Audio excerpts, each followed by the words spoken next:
Dave, great to see you. What's been your favorite part about the experience in Seoul away from the ball?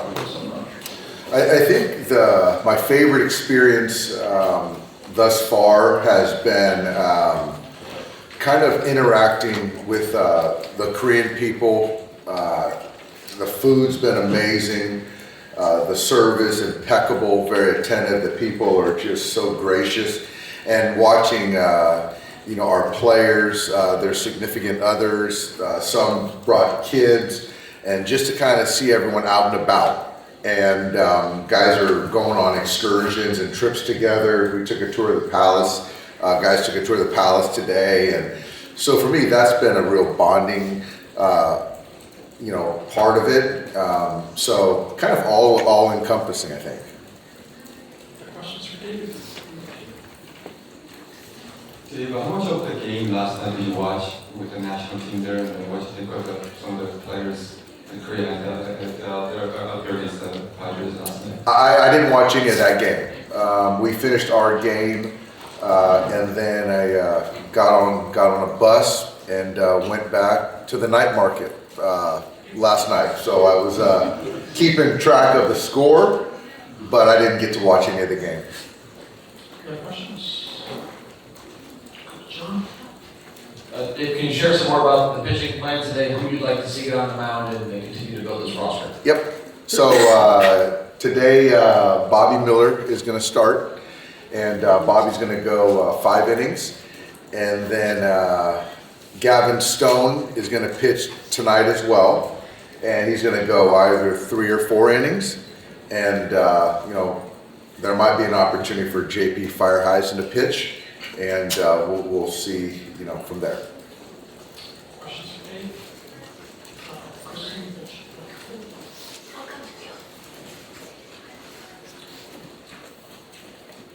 Just considering this whole Gavin's final this spring, is there anything that you're looking to see from him who just is outing tonight? No, you know what? I think that Gavin Stone cut his teeth last year in the big leagues, and I think he's had a fantastic spring. And so, a lineup that he doesn't know much about, if anything, I think it's going to be a situation where he just goes to his strength. So it's fastballs. There's going to be some changeups, some cut fastballs to some lefties. So I hope he just continues to kind of build on what he's done this spring. And like I said, if he gets to the 4th inning, that'd be great. But the plan for Gavin is to go 3 innings or 3 or 4 innings. Questions for John? Dave, before spring training started, there was so much focus and attention on what the top 3 order would be in your lab, and you made a great decision at the beginning, obviously, with stuck with. But what have you liked the way that things have played out in terms of the reality of what you envision in your mind? I think the reality is I feel that it allows for, and again, this could change, but right now having Mookie, Ohtani, and then Freddie Freeman in the 3, I just think it's kind of intrinsic to who they are. And I say that because Mookie really prides himself on being at the top of the order, kind of sparking an offense, and so letting him kind of be in that position in the lineup. And then I think with Shohei sandwiched in between Freddie, there's a high probability that somebody's going to be on base in front of Shohei. And then also to have Freddie behind him, I think adds protection. And so Freddie takes the walk more than Shohei has throughout his career.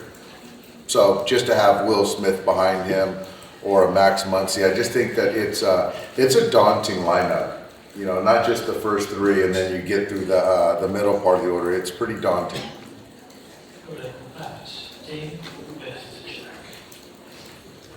With Yamamoto, obviously the hitting talent in the majors is different from what he's faced before on a regular basis. Does he have to pitch differently or attack guys differently, sequence differently than maybe he did in the past?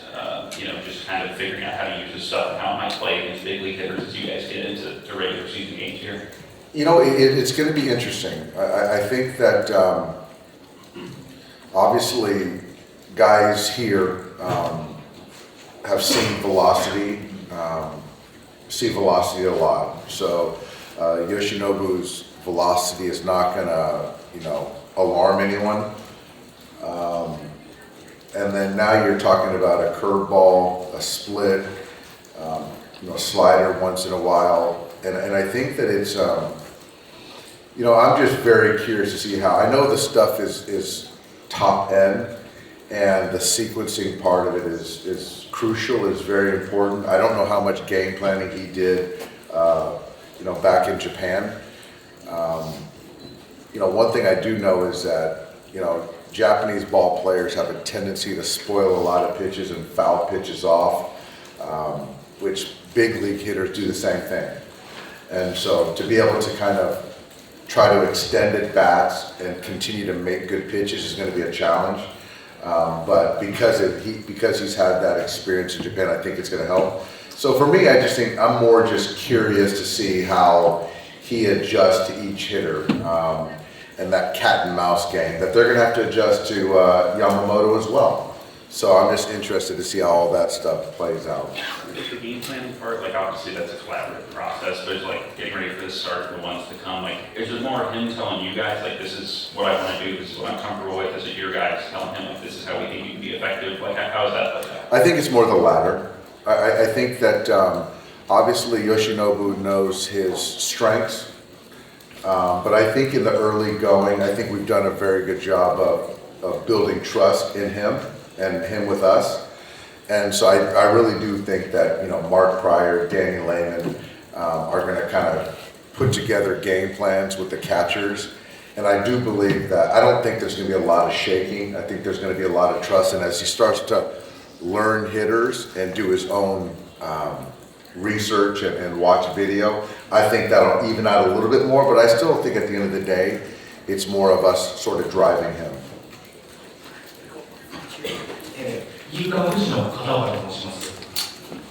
今季の大谷選手の起用法に関しては、I don't know if this thing works. 今季の大谷選手の起用法に関しての質問なんですが、DH で常に全試合出場を目指して起用し続けるのか、それとも適度な休養を与えながら起用するのか、そのあたりの方針について伺えればと思います。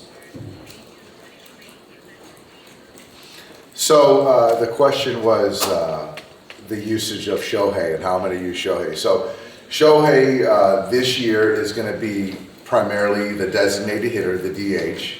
And I know that once we get back to the States, he's going to start his throwing program, which he hasn't started yet. I know that, we'll see how that progression goes. If his arm is healthy enough, we'll have that conversation in the field. I do know he's not going to pitch this year. But right now, our only focus is him being a designated hitter. Maybe just to quickly follow up on that, I think Elacross said that maybe there's a chance he could face hitters by the end of the year. Is that something that is possible for Ohtani? Well,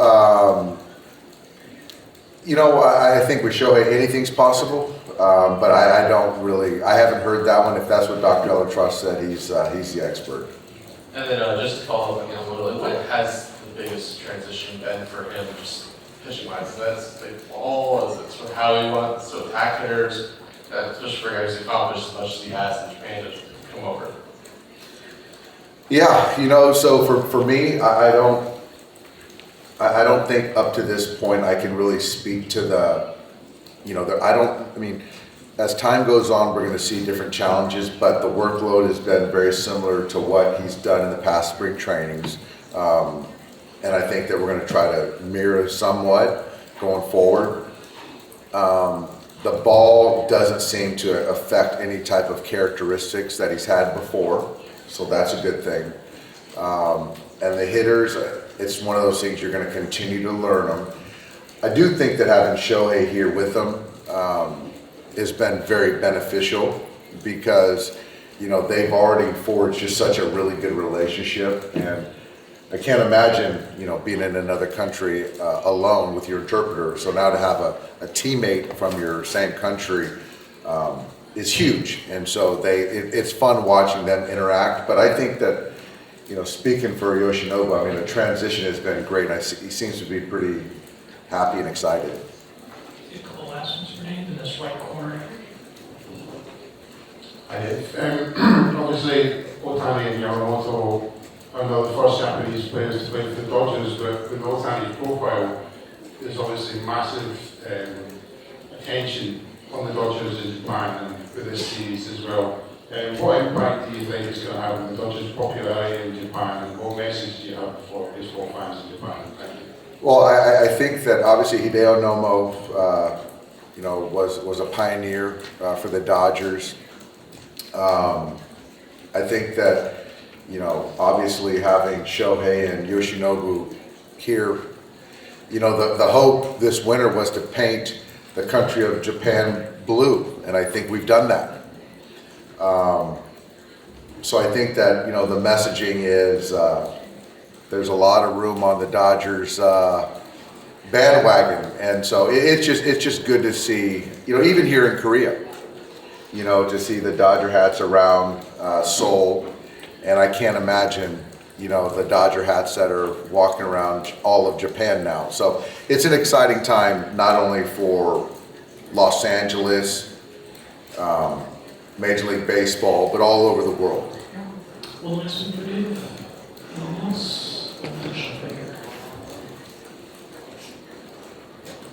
마지막이라서 두 가지 여쭤보겠습니다. 먼저 NBA 선수들이 좀 시차를 겪어서 처음에 하는 모습이 어제 오늘 보였는데 다섯 선수가 컨디션을 보면서 어떤지, 그리고 제가 어제 류현진 선수를 보고 왔는데 류현진 선수한테 감독님이 연락해달라는 얘기 전했더니 연락처를 일단 좀 알아보고 연락을 드리겠다라고 얘기를 했거든요. 이 부분에 대해서 좀 다시 한번 말씀 전해주시면. Okay, tell Hyunjin my number is 760 that's good information. So our guys feel pretty good. I don't think that we have much jet lag. The Padres left earlier than we did. We left the next morning. So we feel pretty good. I think that some guys are still adjusting, but I don't think that that'll affect us tomorrow. And I'm happy you had a chance to see Hyunjin. Dave, thank you so much. Thanks, guys. Appreciate it.